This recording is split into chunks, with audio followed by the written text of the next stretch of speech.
இன்னைக்கு வீடியோவில் பார்த்தீங்கன்னா மட்டன் அண்ட் உருளைக்கிழங்கு போட்டு ஒரு டேஸ்டியான மட்டன் உருளைக்கிழங்கு கிரேவி ரெடி பண்ண போகிறோம்.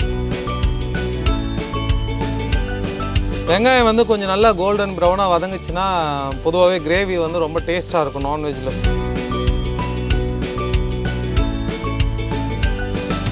உருளைக்கிழங்கு குழம்புக்கு வந்து நம்ம பொதுவாக உருளைக்கிழங்கு வந்து பார்த்திங்கன்னா பீல் பண்ணிட்டு நம்ம யூஸ் பண்ணுவோம். இதில் வந்து சீக்ரெட்டே வந்து இந்த ஸ்கின்னோடு போடணும் பொட்டேட்டோ வந்து. இந்த கிரேவியில் என்ன ஸ்பெஷல் பார்த்தீங்கன்னா நீங்கள் ரைஸ் கூடயும் சாப்பிட்லாம், பரோட்டா கூடவும் சாப்பிட்லாம், டிஃபன் டின்னர் பிரேக்ஃபாஸ்ட்டுன்னு சொல்லிட்டு 3 வேளைக்கும் சாப்பிட்லாம்.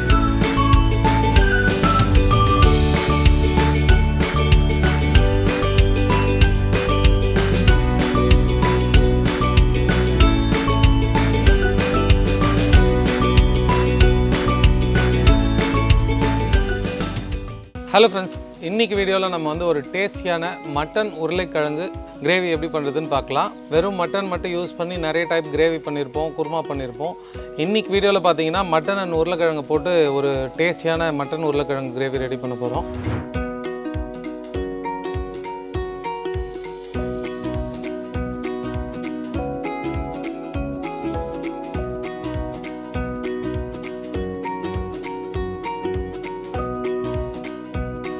அடுப்பை பற்ற வச்சுங்க. ஓகே, ஒரு பாத்திரத்தில் எண்ணெயை ஊற்றிங்க. உங்களுக்கு தேவையான அளவு எண்ணெய் ஊற்றிட்டு எண்ணெய் நல்லா சூடாக விடுங்க. எண்ணெய் நல்லா சூடானோன்னா பட்டை, பிரியாணி இலை, ஒரு 4-5 கிராம்பு, ஏலக்காய் இதெல்லாம் போட்டு நல்லா ரோஸ்ட் பண்ணுங்கள். இந்த பட்டை, கிராம்பு, ஏலக்காயெலாம் நல்லா வந்து சூடாகி ரோஸ்ட் ஆகிட்டுருக்கு. இந்த ஸ்டேஜில் வந்து கொஞ்சமாக கருவேப்பிலை போட்டுங்க. கருவேப்பிலை வந்து நல்லா பொரிஞ்ச உடனே நான் ஒரு 2 வெங்காயம் வந்து வெட்டி வச்சுருக்கேன், பெரிய வெங்காயம். ஒரு 2 வெங்காயத்தை வந்து இதில் போட்டுக்கிறேன். இது வந்து ஒரு 1/4 கிலோ மட்டனுக்கு வந்து நான் சொல்கிறேன். ஸோ இந்த 2 வெங்காயம் போடுங்க. பொதுவாக வந்து நான்வெஜ் கிரேவியில் நிறைய பேர் பண்ணுற காமன் மிஸ்டேக் என்னென்னு பார்த்தீங்கன்னா, வெங்காயத்தை வந்து நிறைய நேரம் வதக்க மாட்டோம் நம்ம டைம் எடுத்து. வெங்காயம் வந்து கொஞ்சம் நல்லா கோல்டன் ப்ரௌனாக வதங்குச்சுன்னா பொதுவாகவே கிரேவி வந்து ரொம்ப டேஸ்ட்டாக இருக்கும் நான்வெஜ்ஜில் பர்டிகுலர்லி. ஸோ அதுக்கு மட்டும் கொஞ்சம் டைம் அண்ட் எஃபர்ட் எடுத்து கொஞ்சம் நேரம் நல்லா வதக்கி விடுங்க. இந்த வெங்காயம் ஆல்மோஸ்ட் உங்களுக்கு நிறைய பேருக்கு தெரியும். இந்த மாதிரி வெங்காயம் வதங்கும் போது கொஞ்சம் வந்து சால்ட் சேர்த்துக்கிட்டிங்க அப்படின்னா வெங்காயம் கொஞ்சம் வேகமாக வதங்கும், ரெகுலராக வதங்குற டைம் விட. இந்த மாதிரி உப்பு போட்டு வதக்குங்க.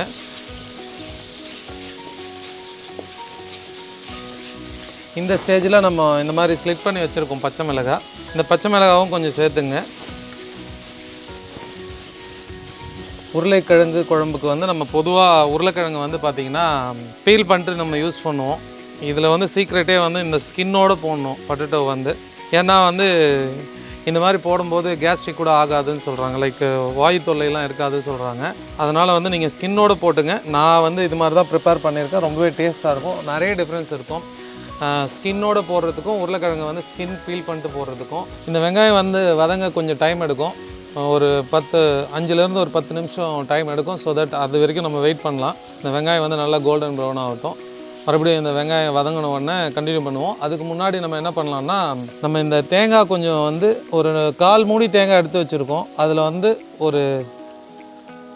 ஒரு டீஸ்பூன் அளவுக்கு, டேபிள் ஸ்பூன் இல்லை, 1 டீஸ்பூன் அளவுக்கு சோம்பு, கசகசா, மிளகு, அது கூட வந்து கொஞ்சமாக முந்திரி சேர்த்துக்கிறோம். ஸோ இதை வந்து ஒரு ஃபைன் பேஸ்ட்டாக அரைச்சி எடுத்துகிட்டு வர போகிறோம். ஸோ அதுக்குள்ளே இந்த வெங்காயம் வந்து நல்லா வதங்கட்டும். நம்ம ஸ்லோ ஃப்ளேமில் வச்சு வதங்க விடுவோம். இந்த வெங்காயம் வதங்குற கேப்பில் நம்ம வந்து இந்த தேங்காய் அரைச்சி எடுத்துகிட்டு வந்துடலாம். நான் சொன்ன மாதிரி இந்த வெங்காயம்லாம் வந்து நல்லா கோல்டன் ப்ரௌனாக வதங்கிருச்சு. இதை தான் சொன்னேன். நான் குறைஞ்ச ஒரு 10லேருந்து 15 நிமிஷம் வந்து பொறுமையாக இதை வந்து வதக்கியிருக்கேன். இந்த ஸ்டேஜில் என்ன பண்ணுறீங்கன்னா, நம்ம ஆச்சி மசாலாவோட இஞ்சி பூண்டு பேஸ்ட் நான் வந்து இதை ஒரு 2 ஸ்பூன் யூஸ் பண்ணியிருக்கேன். ஸோ இந்த இஞ்சி பூண்டு பேஸ்ட் போட்டு நல்லா வதக்கணும். இது நல்லா வதங்கும் போதே நம்ம என்ன பண்ணுறோம் அப்படின்னா, இந்த தக்காளி, வெங்காயம் வதங்கிறதுக்கு தான் ரொம்ப டைம் தேவை. ஸோ ஒன்ஸ் வெங்காயம் வதங்கிச்சுன்னா நம்ம அடுத்தடுத்து மசாலாவை வந்து சீக்கிரமாகவே ஆட் பண்ணிடலாம். ஸோ தக்காளி, அந்த வெங்காயத்துக்கு ஈக்குவலான தக்காளி வந்து நான் போட்டிருக்கேன். ஸோ 2 பெரிய வெங்காயம்னா ஒரு 2 பெரிய தக்காளி போட்டுங்க. தக்காளி ஸ்லைட்லி வதங்கட்டும். இந்த ஸ்டேஜில் என்ன பண்ணுங்கள், மஞ்சள் தூள் ஒரு 1/4 டீஸ்பூன் போட்டிருக்கேன். அதே ஆச்சி வந்து மிளகாய்த்தூள் வந்து நான் ஒரு 2 டீஸ்பூன் அளவுக்கு போட்டிருக்கேன். எல்லாமே டீஸ்பூனு, ஸ்பூன் டேபிள் ஸ்பூன் இல்லை டீஸ்பூனில் போட்டிருக்கேன். ஸோ உங்களுக்கு காரம் கம்மியாக சாப்பிடுவீங்க அப்படின்னா நீங்கள் கொஞ்சம் காரம் கம்மியாக கூட போட்டுக்கலாம். குழந்தைங்களாம் இருக்காங்க அப்படின்னா இது வந்து நான் கொஞ்சம் காரமாக வேணும் அப்படின்றதுக்காக போட்டுக்கிறேன். ஆச்சி தனியாத்தூள் அது ஒரு 2 ஸ்பூன். ஆச்சி வந்து மட்டன் மசாலா. இதோட டேஸ்ட் உண்மையிலே சொல்கிறேங்க ரொம்பவே சூப்பராக இருக்கும். அது ஒரு 1.5 ஸ்பூன் போட்டிருக்கேன். இதை போட்டுட்டு தக்காளி வதங்கிறதுக்காக எப்படி நம்ம வெங்காயத்தில் வந்து உப்பு போடுறோமோ தக்காளியில் வந்து என்னென்னா மொத்தமாக தண்ணி ஊற்றிட்டா வதங்காது. கொஞ்சமாக தண்ணி ஊற்றி அப்படியே அதில் செமி கிரேவி கன்சிஸ்டன்சியில் கொஞ்சம் நேரத்துக்கு அதை வந்து குக் பண்ணணும். அப்படி குக் பண்ணும்போது என்ன ஆகும்னா உங்களுக்கு தக்காளிலாம் கம்ப்ளீட்டாக வந்து மேஷ் ஆகிடும். ஸோ இந்த மாதிரி கொஞ்சம் தண்ணி வச்சுங்க. தண்ணி வச்சுட்டு கொஞ்சம் நேரம் அப்படியே மசிச்சு விடுங்க. இந்த தக்காளிலாம் வந்து நல்லா மேஷ் ஆகட்டும்.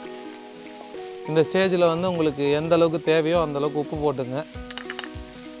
உங்களுக்கு ஆல்ரெடி நம்ம வெங்காயத்தில் போட்டிருக்கோம். ஸோ அதனால் அதுக்கேற்ற மாதிரி கரெக்டாக போடுங்க. ஸோ அதிகமாக போட்டுறாதீங்க உப்பை.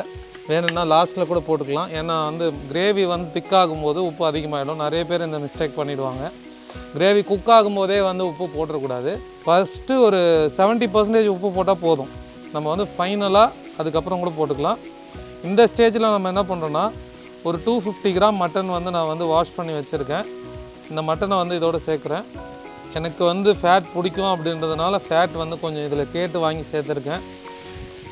உங்களுக்கு ஃபேட் வேணான்னா நீங்கள் அவாய்ட் பண்ணிக்கலாம். இந்த ஸ்டேஜில் இதை நல்லா மிக்ஸ் பண்ணி விடுங்க.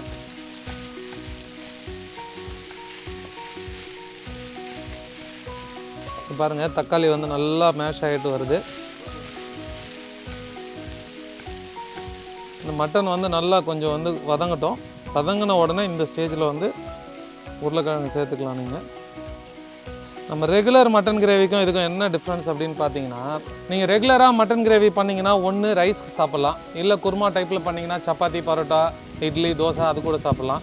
இந்த கிரேவியில் என்ன ஸ்பெஷல் பார்த்தீங்கன்னா நீங்கள் ரைஸ் கூடயும் சாப்பிட்லாம், பரோட்டா கூடவும் சாப்பிட்லாம், சப்பாத்தி, இட்லி, தோசை இந்த மாதிரி எல்லா டிஃபன், டின்னர், பிரேக்ஃபாஸ்ட்டுன்னு சொல்லிட்டு 3 வேளைக்கும் சாப்பிட்லாம். லைக் நீங்கள் மார்னிங் வச்சுட்டிங்கன்னா உங்களுக்கு வந்து ஆஃபீஸ் போகிறீங்க, ரொம்ப கஷ்டமான டைம், மார்னிங் ஒரு டைம், ஈவினிங் ஒரு டைம் குக் பண்ண முடியாதுன்னா இந்த கிரேவி நீங்கள் மார்னிங் வச்சுட்டு டின்னர் வரைக்கும் உங்கள் வீட்டில் இருக்கிறவங்கள ஏமாற்றி கொடுத்துடலாம் இந்த ஒரே கிரேவியை வச்சுட்டு.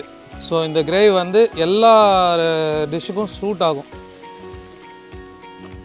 இந்த ஸ்டேஜில் கொஞ்சம் தண்ணி தாராளமாக சேருங்க. அதே நல்லா ஞாபகம் வச்சுங்க, இதை நீங்கள் குக்கரில் பண்ணுறீங்க அப்படின்னா 1 பவுல் வாட்டர் எனஃப், அதிலே வெந்துடும். நான் ஏன் இதில் வந்து கிட்டத்தட்ட 2 பவுல் தண்ணி வச்சுருக்கேன். ஏன் வச்சுருக்கேன் அப்படின்னா இதில் வந்து 1 பவுல்லேருந்து 3/4 பவுல் தண்ணி வந்து உங்களுக்கு என்ன ஆகும் அப்படின்னு பார்த்தீங்கன்னா சுண்டிடும். நல்லா சுண்டி இது வேகிறதுக்குள்ளே இந்த மட்டன் வேகிறதுக்காக அந்த தண்ணி வந்து எடுத்துக்கும். அதனால தான் நான் வந்து தண்ணி அதிகமாக வச்சுருக்கேன். ஸோ இதில் வீடியோவில் ஊற்றின மாதிரி 2 பவுல் தண்ணியை குக்கரில் ஊற்றிட்டு அப்புறம் ரொம்ப கிரேவி தண்ணியாக போயிடுச்சுன்னு சொல்லாதீங்க. இந்த ஸ்டேஜில் நம்ம என்ன பண்ணுறோம், பொதுவாக வந்து கொத்தமல்லியை லாஸ்ட்டாக போடுவோம். நம்ம கிரேவி வந்து ரெடியான பிறகு இதிலேயே கொஞ்சம் போட்டுக்கலாம், ஒன்றும் தப்பு இல்லை.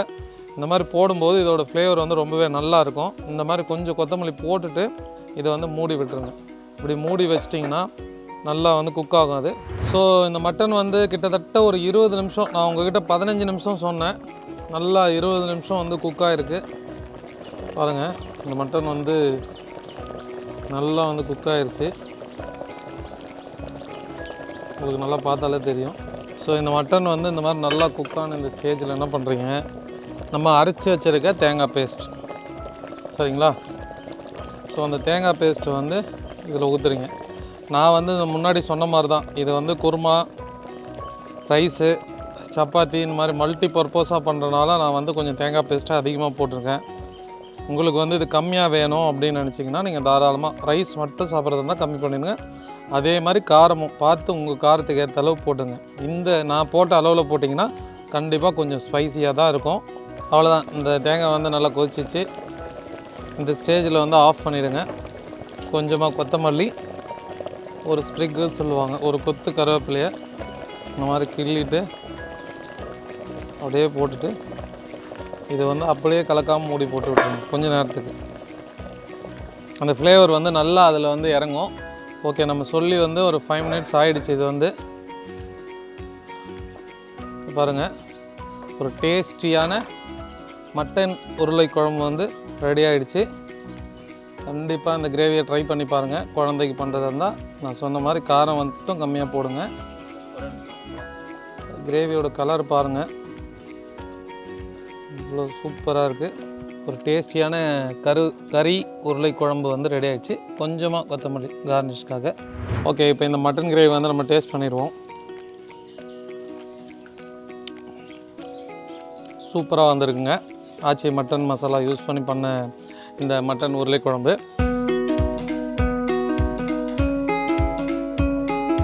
இந்த மாதிரி நிறைய இன்ட்ரெஸ்டிங்கான ரெசிபீஸ்க்கு வந்து ஆச்சி NxtGen குக்கிங்கை வந்து ஃபாலோ பண்ணுங்கள். அடுத்தடுத்த எபிசோடில் இந்த மாதிரி நிறைய இன்ட்ரெஸ்டிங்கான ரெசிபீஸ் நான் உங்களுக்காக பண்ணி காட்ட போகிறேன். Until then, signing off, Chef Dinu. Thank you. இந்த வீடியோ பிடிச்சிருந்தா லைக் பண்ணுங்க, ஷேர் பண்ணுங்க, and for also more quick and easy recipes, subscribe to our channel Aachi NxtGen Cooking. இந்த ப்ராடக்ட்டை ஆன்லைனில் பர்ச்சேஸ் பண்ண லாக் ஆன் டு www.aachifoods.com.